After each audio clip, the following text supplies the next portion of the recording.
Caros irmãos e queridas irmãs, aqui estamos novamente reunidos para mais uma reunião fraterna que alinha mais de 700 famílias em pensamentos e intenções, alimentando uma esperança de que tudo de negativo vai passar logo, de acordo com as positivas vibrações emitidas por cada um de nós, através dos nossos anjos da guarda e mentores amigos. Senhor Jesus, abençoai-nos e inspirai-nos ao longo de mais esse encontro, de sorte que cada frase aqui pronunciada seja bem interpretada individualmente, contribuindo para o nosso equilíbrio corporal e espiritual. Permitai, Senhor, que humildemente iniciemos a nossa reunião, contando, como sempre, com a vossa divina coordenação. Ficai conosco agora e sempre, que assim seja. Vamos explorar hoje o item 16 do capítulo 10 do Evangelho, intitulado Bem-aventurados os misericordiosos. Leremos o recado de um irmão espiritual chamado José, sobre a indulgência. Vamos à leitura. Queremos falar-vos hoje da indulgência, sentimento doce e fraternal que todo homem deve alimentar para com seus irmãos, mas do qual bem poucos fazem uso. A indulgência não vê os defeitos de outrem, ou se os vê, evita falar deles, divulgá-los. Ao contrário, oculta-os, a fim de que se não tornem conhecidos, senão dela unicamente. E se a malevolência os descobre, tem sempre pronta uma escusa para eles, escusa plausível, séria, não das que com aparência de atenuar a falta, mas a evidenciam com pérfida intenção. A indulgência jamais se ocupa com os maus atos de outrem, a menos que seja para prestar um serviço. Mas mesmo neste caso, tem o cuidado de os atenuar tanto quanto possível. Não faz observações chocantes, não tem nos lábios censuras, apenas conselhos e as mais das vezes velados. Quando criticais, que consequência se há de tirar das vossas palavras? A de que não tereis feito o que reprovais, visto que estais a censurar, que valeis mais do que o culpado. Ó homens, quando será que julgareis os vossos próprios corações, os vossos próprios pensamentos, os vossos próprios atos, sem vos ocupardes com o que fazem vossos irmãos? Quando só tereis olhares severos sobre vós mesmos? Sede, pois, severos para convosco, indulgentes para com os outros. Lembrai-vos daquele que julga em última instância, que vê os pensamentos íntimos de cada coração e que, por conseguinte, desculpa muitas vezes as faltas que censurais, ou condena o que revelais, pois conhece o móvel de todos os atos. Lembrai-vos de que vós, que clamais em altas vozes, anátema, tereis, quiçá, cometido faltas mais graves. Sede indulgentes, meus amigos, porquanto a indulgência atrai, acalma, ergue, ao passo que o rigor desanima, afasta e irrita. José Bordeaux, 1863. Após essa leitura, passemos ao nosso humilde comentário. Indulgência, um termo que muitos não compreendem seu significado e que a maioria, mesmo sabendo, não a praticam. A indulgência é a postura respeitosa que devemos assumir de aceitar o outro como ele é, com suas virtudes e com seus defeitos, sem impor a nossa vontade sobre ele.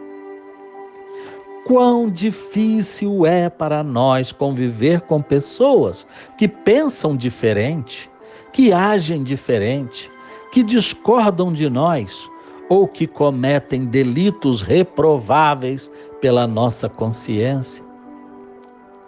A maioria tende, nesses casos, a se afastar daquelas pessoas que julgam trilhar um caminho torto de perdição. Mas aí cabe uma pergunta. Mas não será exatamente esse tipo de pessoa que necessita da nossa indulgência, do nosso apoio e do nosso acolhimento, na tentativa de ajudá-la a se libertar e reencontrar a trilha do bem?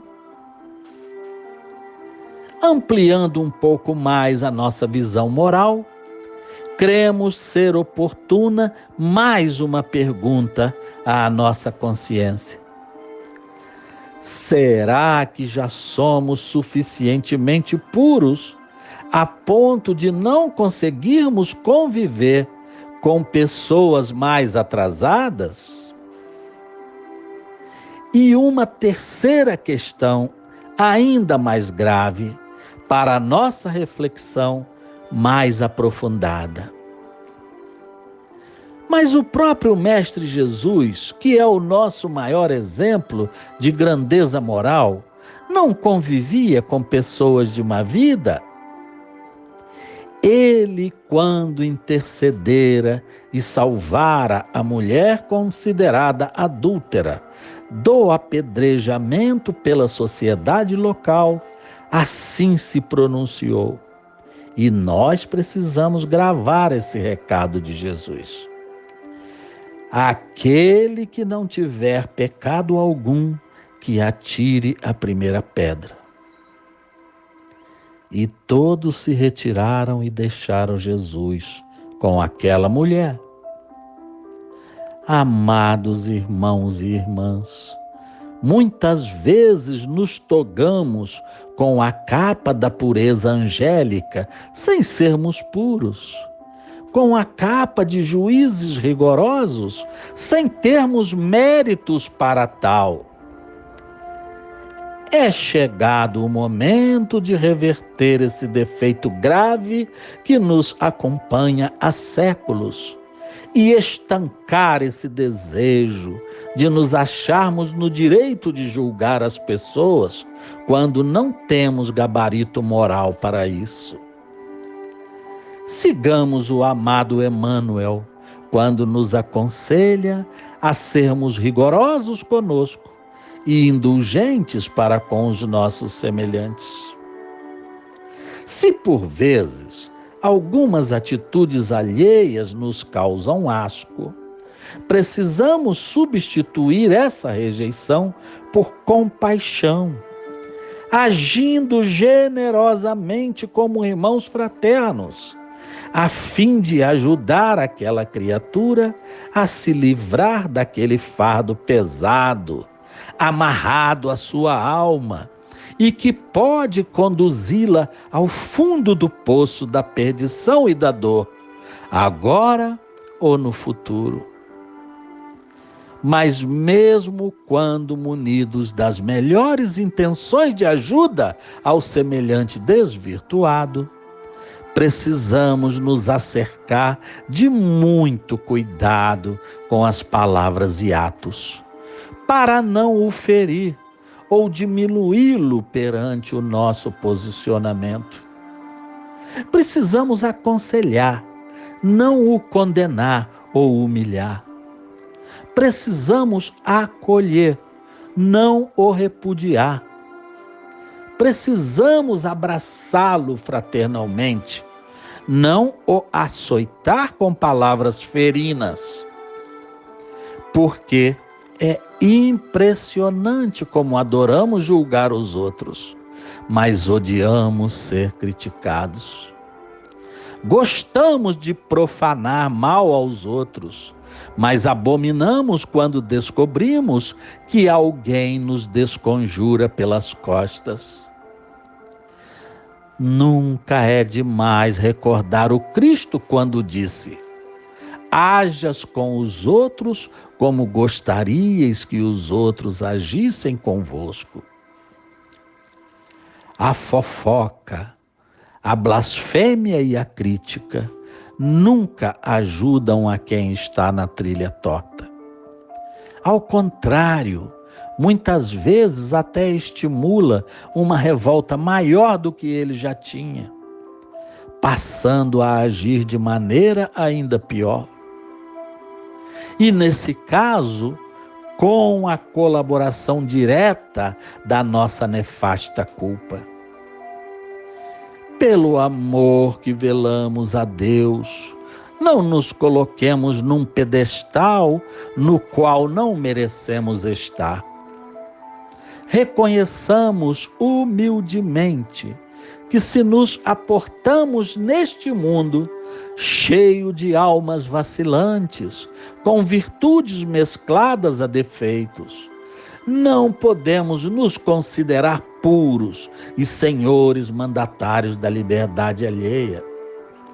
Precisamos entender e respeitar a assertiva de que cada um age como lhe apraz, segundo o seu livre-arbítrio.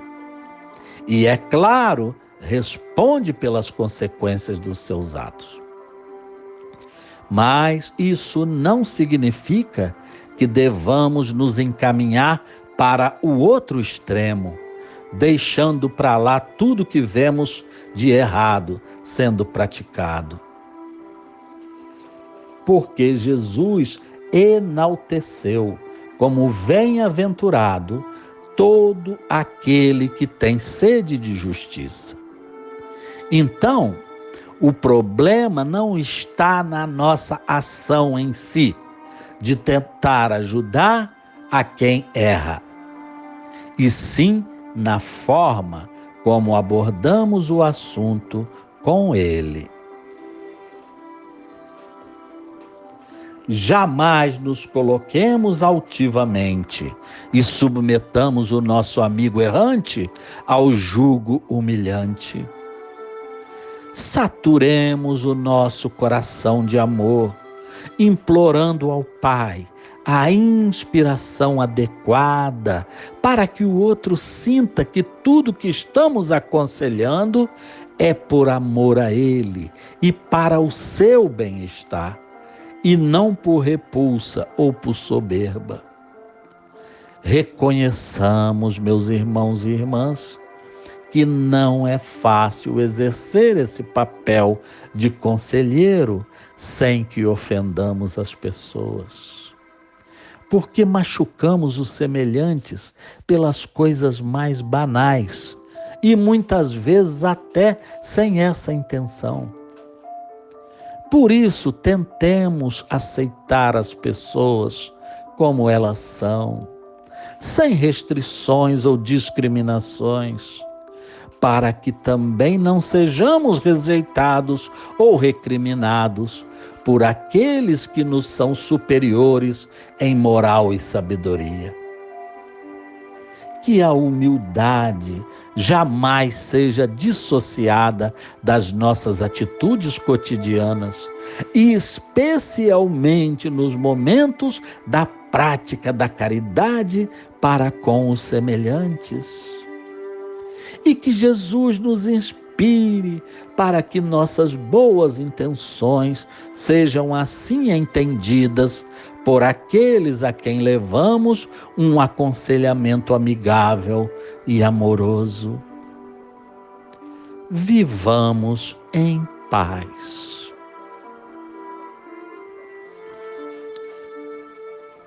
Convidamos a todos nesse instante para o nosso ato de fé em benefício da fluidificação das nossas águas. Entendendo que as mesmas serão transformadas em medicamentos através das misericordiosas bênçãos do nosso amado Mestre Jesus. Então, estendamos respeitosamente as nossas mãos na direção dessas águas. Amado conselheiro, estamos vos convidando nesse instante para que coordeneis a magnetização dessas águas, no sentido de dotá-las de um forte potencial curador para todas as nossas chagas corporais e morais.